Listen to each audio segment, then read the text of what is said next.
Hey, what's up everyone? How's it going? This is Waj, and in this video we'll be doing a direct camera comparison between the Sony A7 II and the Canon 5D Mark III. Here we have one of the most popular DSLR cameras you can buy in the market, the 5D Mark III, versus the latest full-frame offering from Sony, which is the A7 II, which offers a lot of different capabilities, both in terms of stills and video shooters. So what we're going to specifically do is take a look at the video and photo capabilities of both these cameras and see which one comes out on top.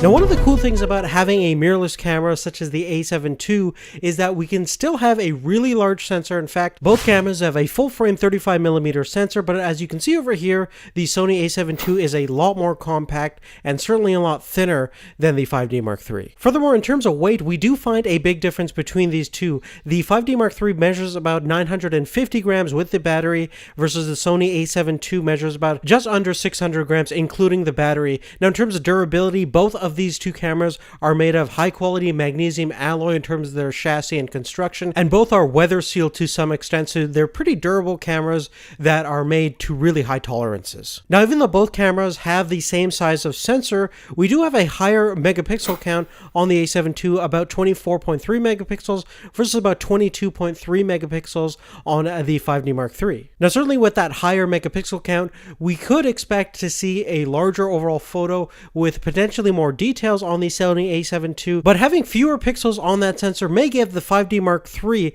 an edge in terms of low light performance. Now, the one major difference between the Sony A7 II and the original A7 is that built into the sensor, we have a 5-axis image stabilization system. So that'll take away any unintentional camera movement that you might have, both in terms of photo and video mode. And this is especially useful if you're shooting in low light conditions where you need to drop down the shutter speed to get a proper exposure. And based on some of the tests that I've done, the in-camera stabilization system on the Sony is certainly very comparable to what you'd find in an optical stabilization system on, let's say, a Canon lens that has a built-in IS. And overall, it's going to give you a little bit different characteristics and dynamics in terms of the way it stabilizes your videos and photos, but nonetheless, it does a great job of smoothing out any kind of shaky handheld footage for video. And furthermore, if you use a lot of prime lenses or older lenses that don't have any built-in IS, this is definitely a handy feature, and it works really well if you have a lot of lenses that don't have optical stabilization. Now, another big difference between these two cameras is the viewfinders. Now, both of them have 100% coverage and a really accurate representation of what your image is going to eventually look like. Now, obviously, since the 5D is a DSLR, we have an optical pentaperson viewfinder and we have an electronic viewfinder on the Sony Alpha A7 II. Now, a couple of years ago, most people would go for an optical viewfinder before they even touch an electronic viewfinder. But these days, thanks to a very high density 2.53 million dot display and using organic LED technology, I can certainly say that this is probably one of the best EVFs that I've ever used. And Sony is really pushing the technology of what an EVF system can do. Now, there's still going to be a minor input lag. It's kind of imperceivable for normal day shooting and things like that. But if you're a hardcore sports photographer, people are still going to go to an optical viewfinder system because there is absolutely no input lag. Nothing can travel faster than the speed of light. And until to the point where there is pretty much zero response time latency, which is getting very close on these EVFs, there is going to be still an advantage of going with a DSLR. Now, taking a look at the displays on these two cameras, we have a 3.2-inch display on the 5D Mark III, which has a resolution of over 1 million dots in terms of resolution, and we have a 3-inch display on the A7 II that has a 1.2 million dot resolution. And as you can see, the screen on the A7 II is articulating to some extent. There's a couple of different tilt options allowing you to get different perspectives using that screen. Unfortunately, we do not have a fully rotatable screen that allows you to do self-portrait modes and things like that, like a screen you would find on, let's say, a Canon 60 60D or 70D. Now continuing forward, looking at the autofocusing system on both cameras, we see that the 5D Mark III has 61 individual points for autofocusing, and 41 of those points are cross-type for better focusing accuracy. Now the A7 II has 117 phase detection points, and some of those are in combination of 25 contrast detection points. Now the system on the A7 II is a hybrid AF system, so it uses a combination of contrast and phase detection autofocusing, giving shooters the fastest and most accurate autofocusing system you can have in a mirrorless camera. Now the interesting thing about it, having a hybrid AF system, is that you can use it both for videos and photos, and the Sony A7 II has a really nice autofocusing system for video mode. It looks very natural. It almost looks like somebody is pulling focus in a very gradual and smooth way, so I'm a big fan of the AF system in video mode. Unfortunately, the Canon 5D Mark III does not have a fancy AF hybrid system for video. You're going to have to use contrast detection or use manual focus. Now, in terms of the maximum burst rate, we have 6 frames per second on the 5D Mark III and about 5 frames per second on the Sony A7 II. So pretty similar in terms of overall burst mode, as you can see over here. Now, the last thing that we're going to talk about before taking a look at the images out of both cameras is the card slots and compatibility. Basically, we have dual card slots on both cameras. With the 5D Mark III, it has a compact flash and a full-size SD card slot. Now, on the Sony, we have a Sony memory stick slot as well as a standard full-size SD card slot. So that's definitely nice to see that we have a couple of different options in terms of storage. Now let's go ahead and take a look at the images coming out of both cameras and see which one comes out on top in terms of raw image quality.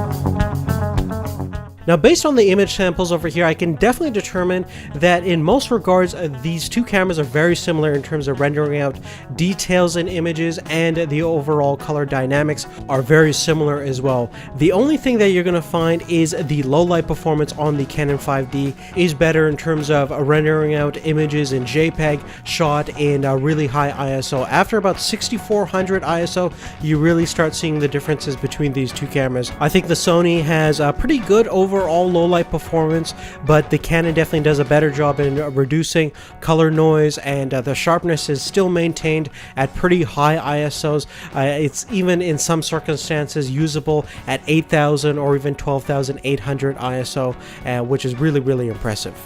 Now next we're going to take a look at the video capabilities of both cameras. Now both of them can do 1080p at 30 frames per second and 24 frames per second, but the Sony can do it at 60 frames per second as well. Unfortunately, we have 60 frames per second capability is at 720p on the 5D Mark III. Now in terms of actual video quality and bitrate, we do have a higher overall bitrate and capabilities on the 5D Mark III. If you shoot in all-eye mode, you can get up to 91 megabits per second, versus the A7 II can shoot up to 50 megabits per second if you choose to shoot at XAVC S mode. Now interestingly, both cameras have a headphone jack and a microphone connection, so you can plug in an external mic and monitor the audio, and both have the capabilities to output clean HDMI out at uncompressed 422 8-bit configuration, so you can easily use an external recorder to potentially get a better overall bitrate and video quality. And now with all that stuff out of the way, let's get right into the video comparison.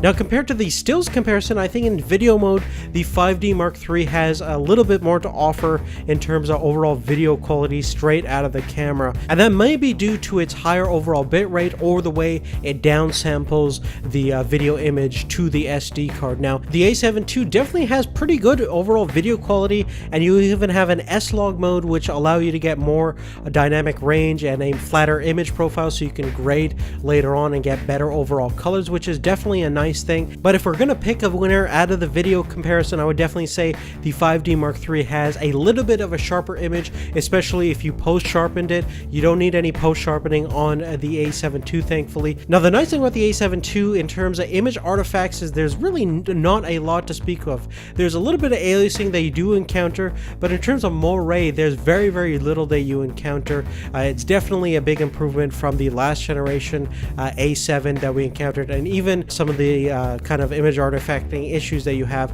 with the A7S, which is the low light monster version of this camera. So definitely nice to see over there. The 5D Mark III doesn't have any aliasing, as you may already know, and both of these cameras are going to suffer from rolling shutter. That's unfortunately going to be the fact when you have a CMOS chip that's as large as the full frame sensors that we have on these two cameras. Now, in terms of low light video performance, I think both cameras do a really good job of rendering out really clean looking video footage.